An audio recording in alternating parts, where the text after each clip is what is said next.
Greetings and salutations, everyone. My name is Zay Flowers, and welcome to my YouTube channel. Today, I'm going to be talking about my top 40 wide receiver rankings for Week 4 of the 2024 fantasy football season. Over the course of today's episode, I'm covering all topics related to the wide receiver position, beginning with matchups. Again, over the course of the last couple weeks, we've gone ahead and talked about how the efforts of the defenders on the opposite side of the field either lead to the potential success or failures of our wide receivers. Therefore, we'll talk about the most advantageous matchups, which defenses have given up the most fantasy points to opposing wide receivers thus far this season. Then we'll go ahead and transition into talking about my top 40 wide receiver rankings, as I'll share with you guys my thought process and opinions, while of course presenting statistics in order to justify these players' overall rankings. If you're looking for my specific thoughts on an individual player, you could travel down to the description. There are timestamps down there while you're down there. If you haven't yet already, be sure to subscribe to the channel. Again, I cannot thank you guys enough for all the support you've shown me. Again, we will be live streaming every single day for the remainder of the season. So again, if you have any questions, be sure to swing on by every night as we'll be streaming. Thank you very much. Okay, let's get into talking about the matchups at the wide receiver position in regards to weeks 1 through 3 wide receiver receiving statistics allowed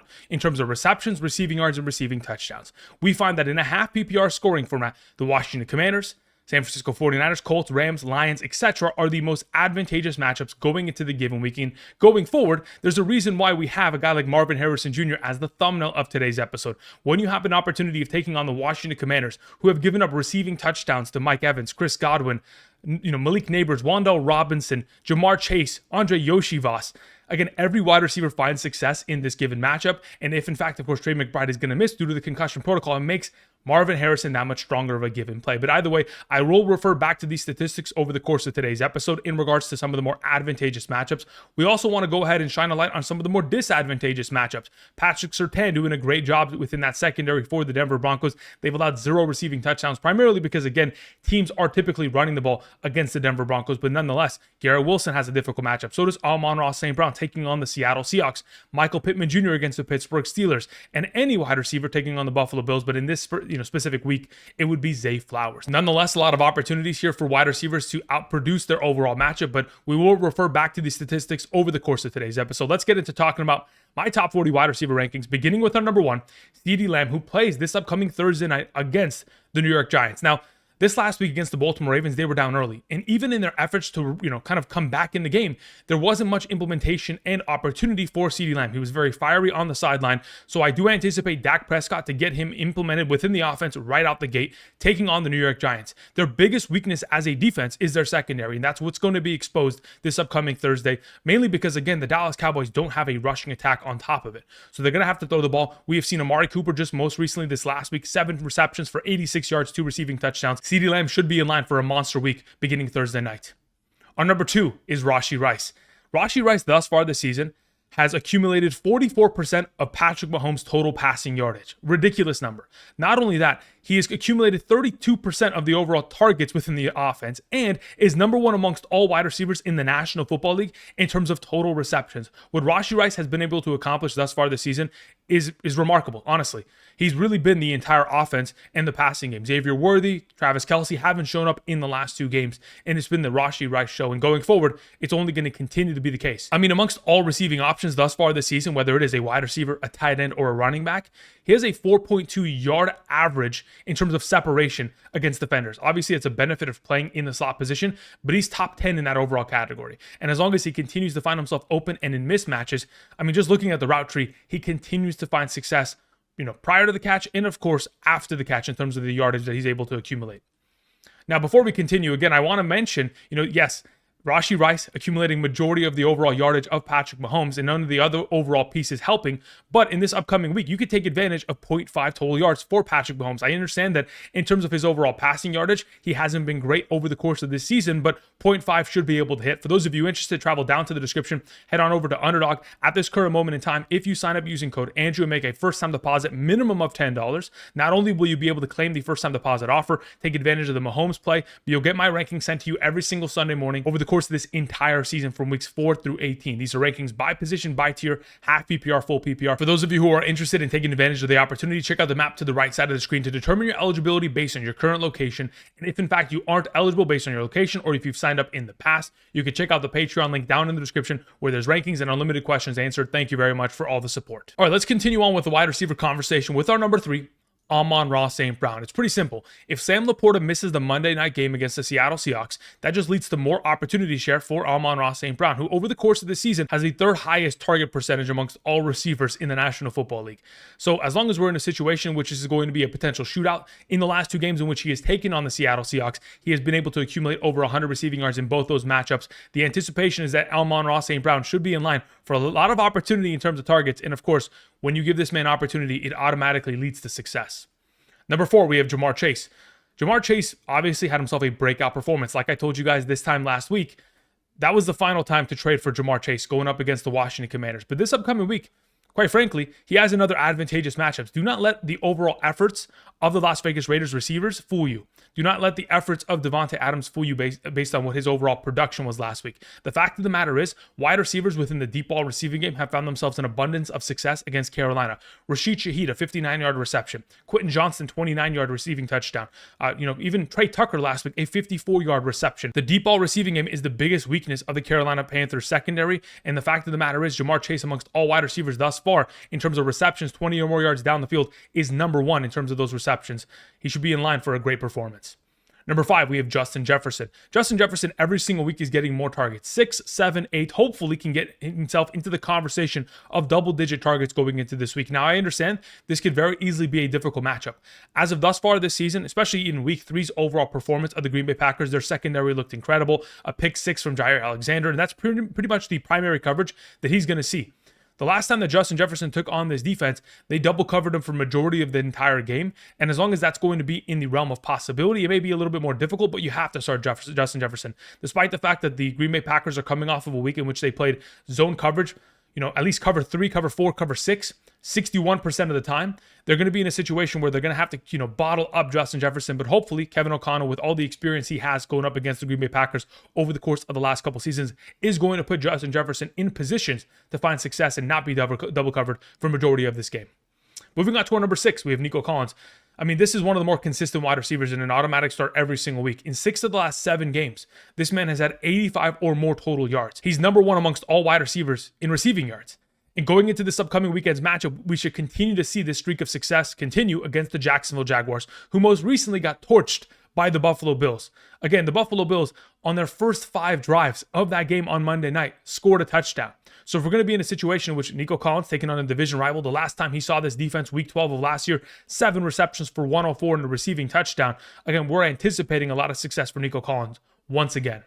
Moving on to our number 7, the thumbnail of today's episode, we have Marvin Harrison Jr., who in the last 2 games has accumulated 19 total targets, coming off of a week in which he had 11 targets, 5 receptions, 64 receiving yards, and a receiving touchdown for nearly 15 fantasy points, has an opportunity of taking on the best matchup at the wide receiver position.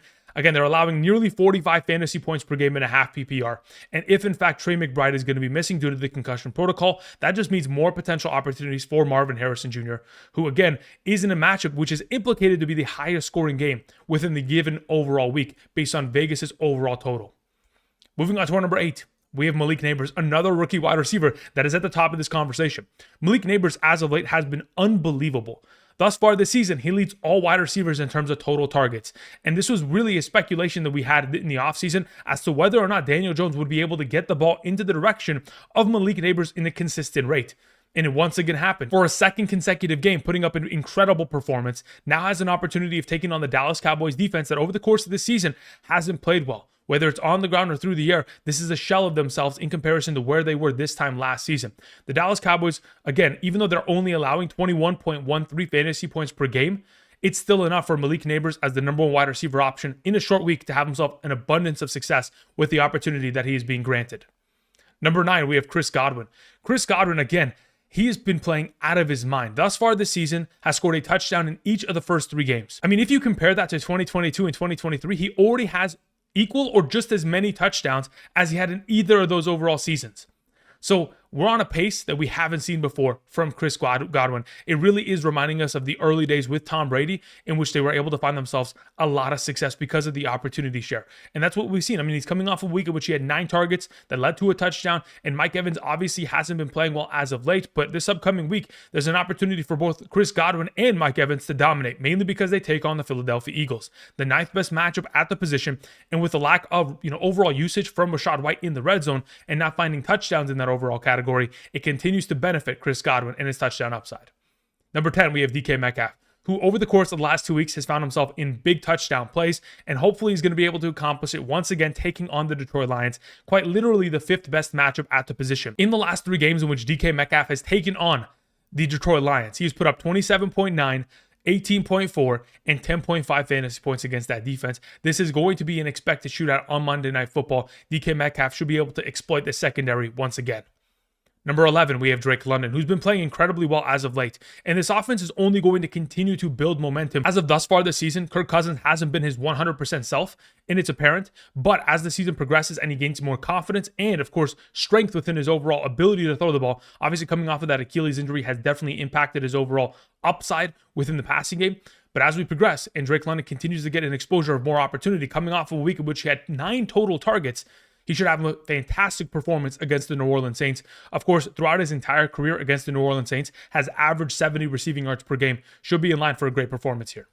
Our number 12, to close out the wide receiver 1 conversation, we have Mike Evans. I've mentioned this over the course of the last couple days. This will be the final time that you could potentially buy low on Mike Evans. Todd Bowles earlier this week did in fact mention that they're going to get Mike Evans more involved based on the lack of production over the course of the last 2 games. And whenever you hear a coach come out and say that we're going to give this guy more touches, that's going to happen.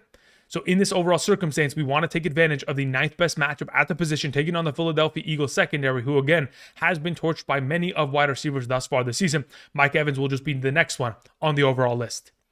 Number 13, we have Stefon Diggs. Earlier today, we were given the report that Tank Dell did not practice. Now, we will talk about Tank Dell later on in today's episode, but if in fact he is going to miss, Stefon Diggs becomes even more valuable within the given week. Coming off a performance of 12 targets, 10 receptions, 94 receiving yards, we knew that he would find success within the slot position against the slot cornerback of the Minnesota Vikings, but we didn't expect it to be that much overall success. But going forward, we'll take it. Has an opportunity of taking on the Jacksonville Jaguars, who most recently got torched by the Bills. And one of the primary threats against that defense was Khalil Shakir, who operates primarily within the slot receiving role, who had 6 receptions for 72 and a touchdown. Stefon Diggs should be in line for a great overall performance, considering amongst all wide receivers thus far this season, he has the 7th most slot receptions at the position. Moving on to our number 14, we have Chris Olave.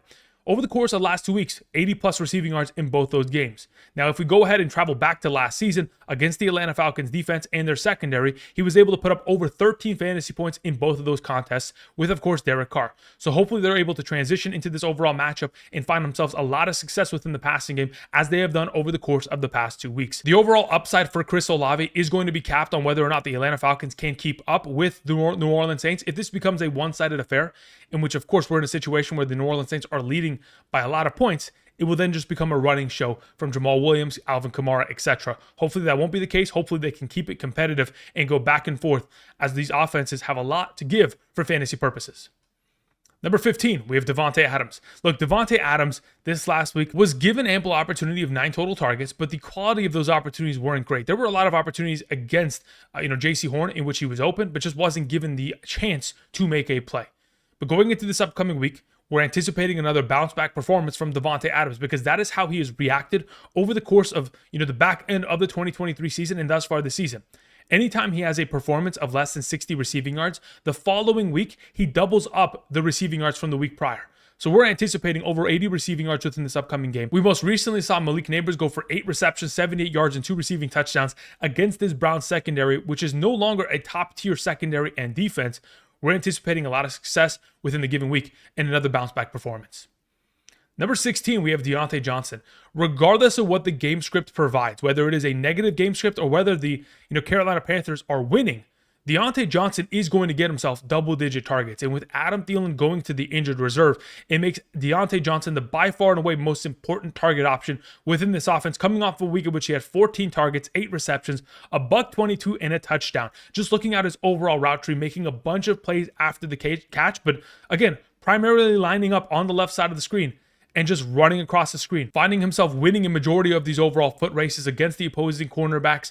Going into this week against Cam Taylor-Britt, most likely, we just saw Terry McLaurin torch him on multiple instances. If, in fact, Diontae Johnson is given the ample opportunity, which he should, regardless of game script, should find himself another week of fantasy success. Number 17 is DJ Moore. So there was word that Keenan Allen did practice in a limited fashion earlier today. If Keenan Allen is going to be present, certainly going to potentially impact the overall upside of DJ Moore. But DJ Moore has been given 20 targets in the last 2 weeks, 10 targets per game. Most recently coming off a performance of 8 receptions for 78 receiving yards. Now he takes on the 4th best matchup at the position against the LA Rams, allowing nearly 36 fantasy points per game to opposing wide receivers. We have seen thus far this season, Jameson Williams, Marvin Harrison Jr., and Jauan Jennings put up over 120 receiving yards each. With Caleb Williams finally pushing the ball down the field, we're finding ourselves in a situation in which DJ Moore is far more valuable for fantasy purposes. Number 18, we have Zay Flowers. I understand that Zay Flowers and his overall opportunity share wasn't great. And, it's just a matter of the overall game script. When you're up 28-6 very early on in that overall contest, the overall mentality from the offensive coordinator is to run the clock out. And that's exactly what they accomplished and got away with the victory. But going up against the Buffalo Bills, it's not going to be that easy. You're going to have to go ahead and throw the ball in order to beat the Bills, and they've got a great secondary. It does make it very difficult for the matchup for Zay Flowers, but amongst all receiving options thus far this season, he's top 5 in terms of total separation on average. He was number 1 within this overall category last season and continues to dominate within this category going forward. Number 19, we have Jayden Reed. So we did hear that Jordan Love is in fact practicing, which elevates the value of Jayden Reed back into the top 20 conversation at the wide receiver position. Now, thus far this season, he has exclusively played in the slot receiving role. 84% of his routes ran from the slot position. Thus far this season, Byron Murphy, the nickel cornerback of the Minnesota Vikings, has been torched. Just this most recent week, of course, Stefon Diggs, 12 targets, 10 receptions, 94 receiving yards. With Jordan Love returning, the elevation of Jayden Reed is going to take place. And not only that, the upside within the overall matchup should find himself a lot of success. We have our number 20, Brandon Aiyuk. That is correct. I have Brandon Aiyuk ranked ahead of Jauan Jennings. Even though Jauan Jennings had himself a monster 41-point performance, Brandon Aiyuk, as the weeks progress, is only going to continue to build momentum and find himself being his normal self. Dropped many up passes last week in an advantageous matchup, and yes, is most likely going to see a lot of Christian Gonzalez this upcoming week, but it does not mean that Brandon Aiyuk is incapable of finding himself a lot of success within the upcoming matchup against the New England Patriots. Again, Deebo Samuel, George Kittle most likely not going to play within the given week. Brandon Aiyuk is going to have to find himself success within the week if the San Francisco 49ers want to win. I anticipate him to have himself a bounce-back performance based on what we have seen over the course of the last 3 weeks. Number 21, Garrett Wilson. It is one of the more difficult matchups at the position. When you have to take on Patrick Surtain, who has quite literally only allowed 6 receptions for 63 receiving yards in the first 3 weeks of the season. This is a defense that is playing primarily cover 1. The second most times amongst all teams just this last week, but over the course of this entire season are at the top of that conversation. If they're going to play cover 1 and just play man coverage across the board, this gives Garrett Wilson an opportunity that if in fact, Aaron Rodgers looks in his direction, gives him a couple go balls or gives him a couple 50-50 opportunities, he can make a play and find himself a lot of success. We did hear from Aaron Rodgers' own mouth that the rapport that he has with Allen Lazard is something that he is trying to now build with Garrett Wilson. Once they get on the same page in that regard, the fantasy success will continue to trickle in. But as of late, obviously, as we all know, it has been slow thus far this season. Number 22, we have Amari Cooper. Amari Cooper finally finding himself fantasy success. We knew that eventually it was going to take place because the volume of targets he was given in the first 2 weeks of the season and the 29% catch rate was far too low for him to not finally find success. Against the Giants, was able to find himself 2 receiving touchdowns, and now has an opportunity of taking on the Raiders, which is the 7th best matchup at the position. Most recently, Zay Flowers, 7 catches, 91 and a touchdown. Diontae Johnson, 8 catches, 122 and a touchdown. We're anticipating Amari Cooper with another monster week against a Raiders defense, which has been just a disaster as of late. Number 23, we have Jauan Jennings. Just look at this overall route tree. Again, dominating from the slot position and finding himself a bunch of success. Now, even though he wasn't able to make many of plays after the catch, he's able to make these receptions. And hopefully once again this week is going to be called upon to make a lot of plays for many of our fantasy teams because again, we're going to be missing, the efforts of guys like Devontae Smith, A.J. Brown due to injury. We don't know whether or not we're going to see guys like Tank Dell or Keenan Allen within the upcoming week because of all the injuries. Guys like Tyreek Hill, Waddle, without a quarterback, not as valuable, but hopefully Jauan Jennings within the given week can find himself an abundance of success. When you're primarily finding a lot of your overall utilization within the slot position, it's just going to allow Kyle Shanahan to exploit his overall scheme against the New England Patriots defense and continue to help Jauan Johnson find success right out the jump. Number 24, we have George Pickens. Takes on the Indianapolis Colts, the 3rd best matchup at the position thus far this season. Just this last week, Odunze, 112 in a touchdown. DJ Moore, 8 for 78. The week prior, Nico Collins, 6 for 117. Wide receivers have taken advantage of this matchup. George Pickens will be able to do so once again. Justin Fields is playing the best football of his career with a 73.3% passing completion percentage thus far, and George Pickens is clearing away his number one receiving option. Moving on to Tyreek Hill, our number 25. Like I mentioned just moments ago, Tyreek Hill with an uncertainty at quarterback is definitely difficult to trust. Now, if in fact Tyler Huntley is going to be a starting quarterback, there is an opportunity in which Tyreek Hill can be far more valuable for fantasy purposes in comparison to having Skylar Thompson and, of course, Tim Boyle, which again, we do not want starting for the Miami Dolphins. So in this overall scenario, we're going to have to hope that Tyler Huntley is the quarterback. First and foremost, if that takes place, great. Tyreek Hill will increase in my overall rankings. But when we go ahead and look at the most recent passing tendencies of Tyler Huntley back in his days from 2021 and 2022, in the games in which he started for the Baltimore Ravens. Again, this guy has played high pressure football. He has started a game for the Baltimore Ravens in the playoffs. So again, he is a quarterback with a lot of experience, but throughout the last 300 passing attempts from 2021 and 2022, only 32 of those passing attempts were 20 or more yards down the field. That's about 10.5%. Not enough for the case of Tyreek Hill to find himself an abundance of success in the deep ball receiving game, which again is where we would need him to find his overall opportunities within the upcoming week. Number 26, we have Terry McLaurin.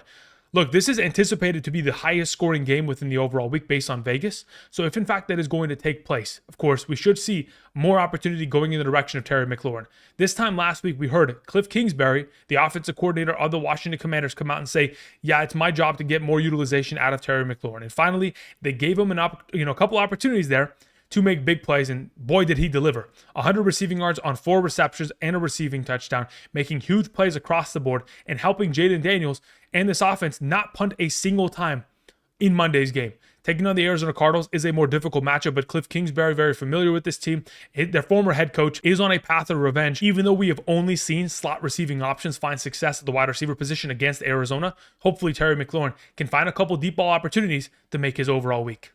Moving on to our number 27, another wide receiver that hopefully a couple deep ball opportunities is all we need to find success. Coming off of his worst week yet with 3 targets, 1 reception, 9 receiving yards. Now, if in fact on Monday Night Football against the Seattle Seahawks, we're going to have the absence of Sam Laporta, to be determined, of course, that's just going to lead to more potential opportunities for, Jameson Williams. And even earlier this season, weeks 1 and 2, even with Sam Laporta in the lineup, was given an abundance of opportunity. So going forward, even though he had a quiet week 3, this should be a higher scoring game. The overall point total based on Vegas is like 48.5, should be the second highest, potential scoring game within the week and a potential shootout. The last 2 times these teams took on each other, they each scored 40 points last season against one another, and the year prior was like 31-35. So we're hoping for a high scoring game and a potential shootout in the upcoming contest. We have our number 28. Speaking of this overall game, we have Jaxon Smith-Njigba, who takes on the Detroit Lions. Quite literally the 5th best matchup at the position. The Lions defense allowing 35.3 fantasy points per game on average. We've seen Cooper Kupp with 110 and a touchdown on 14 receptions. Then the week after, Chris Godwin, 7 for 117 and a touchdown. Marvin Harrison, 5 for 64 and a touchdown. The wide receivers of the Seattle Seahawks should find themselves a lot of success and opportunity within the given week, especially considering how great the run-stop defense is for the Detroit Lions. Moving on to our number 29, we have T. Higgins. I understand that in his overall debut of the season, it wasn't glorious, but he was given ample opportunity, especially down in the red zone. Even though he wasn't able to come down with those touchdowns, the opportunity is enough for me to have confidence in his overall potential for play going into this week. I mentioned this with Jamar Chase. The deep ball receiving game is the biggest threat to the Carolina Panthers secondary. Rashid Shaheed, a 59-yard receiving touchdown. We had a guy like Johnston with a 29-yard receiving touchdown, and most recently this last week, Trey Tucker with a 54-yard reception. If in fact T. Higgins, Jamar Chase are going to have opportunities in the deep ball receiving game, of course, both these wide receivers should find themselves success. I mean, this is an offense that is only just finding their groove. They're 0-3, and the biggest thing that's stopping them from finding a potential 0-4 season is the Carolina Panthers secondary, which I expect them to buzzsaw through going into the given week. Again, this is a potent offense. I mean, they didn't punt a single time on Monday, so they should find themselves success once again this week. Number 30 is Khalil Shakir. Again, Khalil Shakir, by far and away the number 1 receiving option of this offense. Leads the team in targets, 14 targets, but also 14 receptions, a 100% catch rate. Last season, amongst all players in the National Football League, had the highest catch rate and had the highest overall quarterback rating when targeted amongst all players. He's continuing to set records, continuing to build a rapport with Josh Allen, regardless of the upcoming matchup, should have himself a lot of success within the given week. Number 31 is Christian Kirk. In the absence of Evan Ingram, is going to continue to have a lot of slot upside. Of course, coming off a performance of 10 targets, 8 receptions, 79 receiving yards, taking on the Houston Texans. Most recently, of course, the Houston Texans, I say secondary, didn't find much success. It's trying to stop, Sam Darnold, who threw for 4 passing touchdowns against that secondary. As long as Trevor Lawrence can wake up and obviously be protected at a proper rate, at very least, he will be looking in the direction of Christian Kirk on these shorter routes. And of course, hopefully Christian Kirk is able to find himself those opportunities like he typically does against the Houston Texans last season, putting up 4 receptions, 54 and a touchdown against them the first time, and in the second meeting, 4 receptions for 89. Moving on to Rashid Shaheed, our number 32. I went ahead and I watched this game back just to specifically see the opportunities that Rashid Shaheed was given. On the first overall passing target, it was an 18-yard reception that should have happened, but unfortunately, we saw a lot of pressure in the face of Derek Carr, which led to a low pass that hit the ground prior to it arriving to Rashid Shaheed. So he should have had 1 reception, 18 yards minimum. Then the second overall target was a 40-yard bomb down the sideline, in which unfortunately Rashid Shaheed, even though he had a yard of separation and a step on the defender, he had to slow down to come back for the ball and drop the receiving touchdown. I blame Derek Carr, but also Rashid Shaheed should take a little bit of fault because he did technically drop the pass, which should have been a 40-yard touchdown. So again, 2 receptions, 58 and a touchdown should have been his baseline score. And then later in the game, had another opportunity down the sideline for a 25-yard receiving touchdown. Unfortunately, a bad pass. And of course, Darius Slay was able to break it up, but very easily could have been another receiving touchdown. The opportunities will be there. You just got to continue to fire up Rashid Shaheed because you know that those opportunities are in line for the potential of upside and success. Number 33, we have Odunze, who finally has had an opportunity to step up and be a primary receiving option in this offense. And finally, Caleb Williams is pushing the ball down the field. Now they have an opportunity of taking on the 4th best matchup at the position. Jameson Williams, Marvin Harrison Jr., and Jauan Jennings have each been able to put up over 120 receiving yards against this defense. So why not Odunze? I understand that there's a possibility of, Keenan Allen returning, but that's only going to impact the potential receiving upside of someone like Cole Kmet, who is closer to the line of scrimmage, rather than Odunze, who is going to make plays deep down the field. Moving on to our number 34, we have Brian Thomas Jr., another rookie option I wanted to mention. Brian Thomas Jr., against the Houston Texans, again, should find success. The Texans secondary and defense isn't bulletproof. That was proven just a couple days ago, of course, with the Minnesota Vikings tearing through that defense. And Brian Thomas Jr. continues to get himself a lot of opportunity, coming off of a game in which he had 9 total targets. In the first quarter of that game, had himself 2 potential receptions that unfortunately were incomplete. Could have very easily had himself 7 catches for at least 70 receiving yards within the game. Those are the kind of numbers that I'm hopefully anticipating to potentially see, especially considering the Houston Texans are going to be ahead for a majority of this game, forcing a negative game script and a lot of passing for Trevor Lawrence, hopefully in the direction of Brian Thomas Jr. Moving on to our number 35, we have Tank Dell. I know that earlier today he did in fact miss practice, which is not a good sign, but if in fact he can play. Again, the Jacksonville Jaguars defense is awful. Thus far this season, especially when you go back to week 3, they played cover 1 54% of the time. They're trying to man up against the Buffalo Bills. Imagine trying to man up against the Houston Texans and their receiving core. I mean, again, last season, Tank Dell dominated against his defense, so why not once again? Hopefully, we're going to be in a situation in which he's able to find himself a touchdown, was able to do so in both games last season against Jacksonville. Their secondary, we're dealing with a lot of injuries thus far. And again, if their offense cannot keep up, this is going to be an air raid offense for the Houston Texans just pouring it on. Number 36, we have Tyler Lockett. Tyler Lockett, again, with another pretty big performance. 5 receptions, 46, 7.1 fantasy points in a half PPR. Not great, but this was in a game in which they were up for majority of the contest and just trying to run the clock out in the second half. So if you're going to be in a situation where you're going to have a potential shootout between these two teams, I mean, the last time that Tyler Lockett took on this defense, last season, 8 receptions, 59, and 2 receiving touchdowns. I mean, there's a possibility in which he's able to have himself a huge performance against the 5th best matchup at the wide receiver position, even with DK Metcalf and JSN finding success. So can Tyler Lockett, primarily because of the great run-stop defense of the Detroit Lions. Moving on to our number 37, Jordan Addison. We heard that earlier today. He did, in fact, practice at a limited capacity. If, in fact, he is going to be available coming off of the ankle injury, I don't mind playing him against the Green Bay Packers. What Sam Darnold has demonstrated over the course of the last 3 weeks is only going to continue to give me confidence in starting these receiver options, whether it is Justin Jefferson. And even if Jordan Addison does not play, Jalen Naylor has scored a touchdown in each of the last 3 games. So why not one of those options if, in fact, Jordan Addison is not available? Number 38 is Darnell Mooney. He continues to see himself a lot of opportunity. coming off a week of 8 targets, 8 receptions, 66 receiving yards the week prior, had himself a lot of opportunities, scored himself a receiving touchdown. He's the number 2 target of this offense, just slightly behind Drake London. And as long as he's going to see number 2 cornerback coverage, it's going to be that much easier for Darnell Mooney to find success. Going into the upcoming week, I do anticipate that the Atlanta Falcons have to air it out. And when they do so, Darnell Mooney should find success against the New Orleans Saints secondary. Number 39 is Calvin Ridley.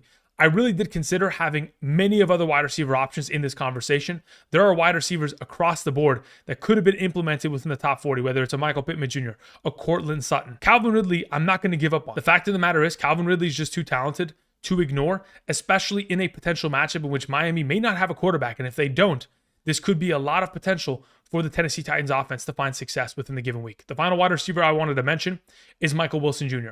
Michael Wilson has, again, one of the best matchups going into the given week. If Marvin Harrison can find success, why not Michael Wilson? Coming off a week of 9 targets, 8 receptions, 64 receiving yards, with the potential of Trey McBride missing due to the concussion protocol, this could lead to a lot of opportunity and success for the Arizona Cardinals offense. I mean, most recently on Monday night, the Bengals didn't punt a single time against Washington. So if we're going to be in a situation in which, of course, Michael Wilson is following in the footsteps of both Nabers, Wan'Dale Robinson, Evans, Godwin, Yoshivas, and of course, Chase, there have been 2 wide receivers in each of the last 3 games that have each scored a touchdown against this defense. So Marvin Harrison, Michael Wilson, that would be the anticipation and the potential for upside within the given week. All right, that's going to cover my top 40 wide receiver rankings. Thank you, everybody, for watching. I'll be back later tonight in regards to a live stream somewhere around 7:30 to 8 p.m. Pacific Standard Time. Be sure to swing on by if you have any questions. Outside of that, I'll be back tomorrow with my top quarterback and tight end rankings for week 4. Thank you, everybody, for watching, and until next time, I'll see you guys. Peace.